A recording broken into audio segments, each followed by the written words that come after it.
একজন চরিত্রহীন স্বামীর সাথে এই এক ছাদের নিচে আর এক মুহূর্তে বসবাস করা সম্ভব না।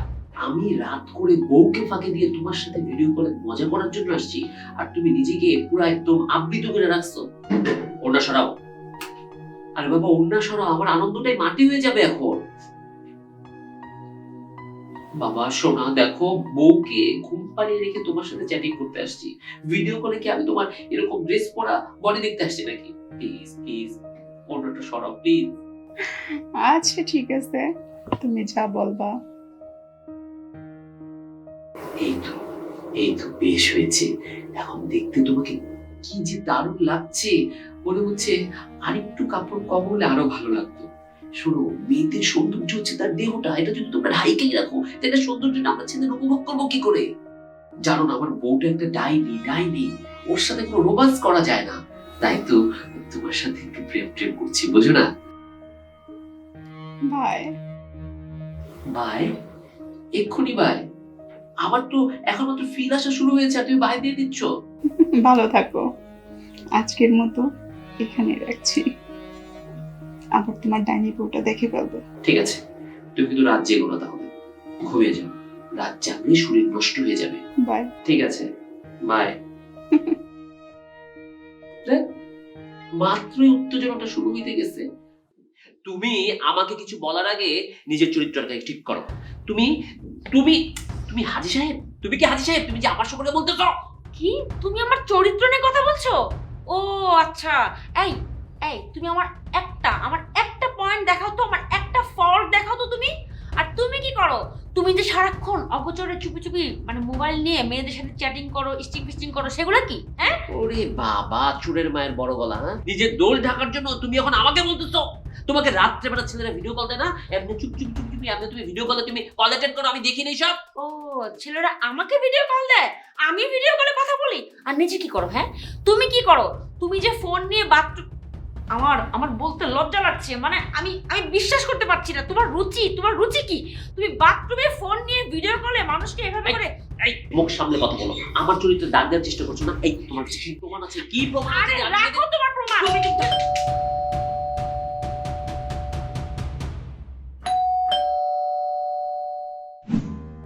বস, আর তোরা দুজন গল্প কর, আর আমি তোদের একটু পানি নিয়ে আসি, ঠিক আছে?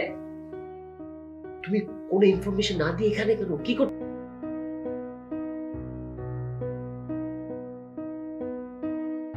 নে পানি।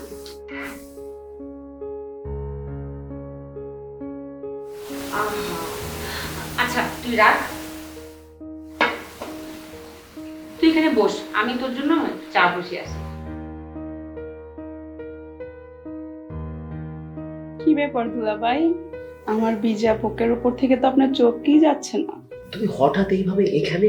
অবাক হয়ে গেলেন দুলাভাই? আরে তানিয়া যদি জানতে পারে তোমার সাথে কথা হয়, চ্যাটিং হচ্ছে বা যোগাযোগ আছে, তাহলে ব্যাপারটা খুব বাজে হবে, আমাদের দুজনের জন্যই খারাপ হয়ে যাবে। তুমি কোনো কিছু চিন্তা করো না জানেমান, আমি সবকিছু সামলে নিব। আরে তারপরও তোমার কোনো কিছু না জানিয়ে এভাবে আসা ঠিক হয়নি। তুমি তোমার বান্ধবীকে জানো না, ও তো এমনিতে আমাকে ডাউট করে। কি ব্যাপার শালিদুর ভাই, এত কি গল্প হচ্ছে?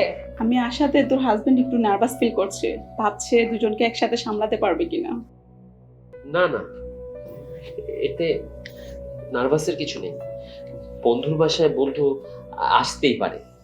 না দোস্ত, এরকম কিছু না, তার আবার একসাথে অনেকজনকে সামলানোর অভ্যেস আছে। তুমি এসব কি করছো? একজন গেস্টের সামনে আবার উল্টাপাল্টা কাজ শুরু করে দিলে। ঝগড়া বাঁধাতে যাচ্ছ তুমি একটা। আমি ঝগড়া বাঁধানোর মতো কি করেছি? ওর সম্পর্কে কোনো জানার প্রয়োজনই নেই দুলাভাই, কারণ আমি ওর সম্পর্কে খুব ভালোই জানি। না মানে না, আমি কিছুই বুঝতে পারলাম না। এখন দুজন কি আবার একদল হয়ে গেলেন নাকি? কি ব্যাপার, আপনি করছেন কেন? আমি না আপনার জান, আমাকে ছাড়া নাকি আপনি বাঁচতে পারবেন না? রাত জেগে ভিডিও কলে কত কিছু দেখান, চ্যাটিং করেন, আর এখন আপনি বলতেছেন? মানে কি? আপনি এসব কি বলছেন? মানেটা আমি বলছি, শোনো তাহলে। এই যে তোমার সাথে বিধির এতদিনের অ্যাডাল্ট চ্যাটিং, ওয়াশরুমে যে ভিডিও কলে নোংরা কথা বলেছো, কত কিছু করেছো, এই সব কিছু আসলে ছিল বিধি এবং আমার সাজানো নাটক।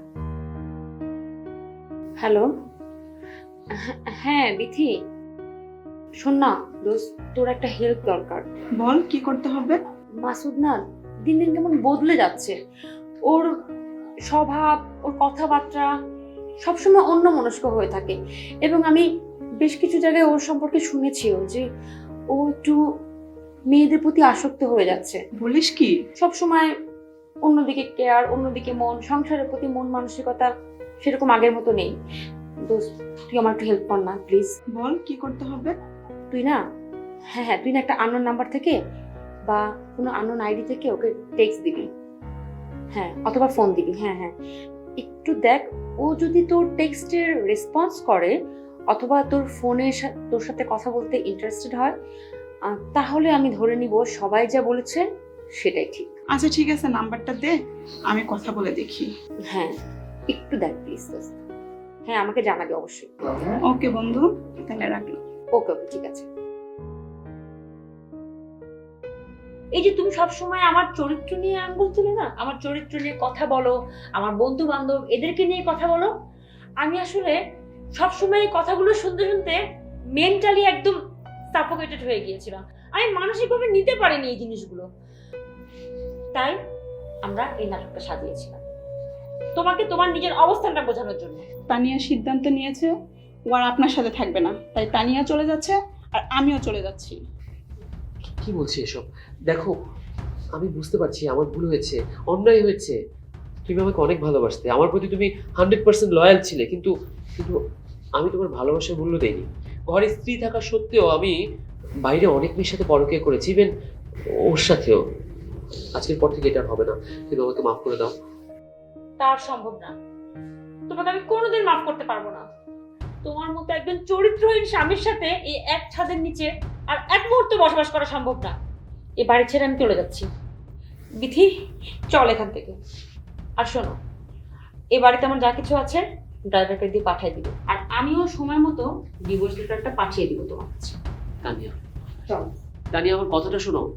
তানিয়া।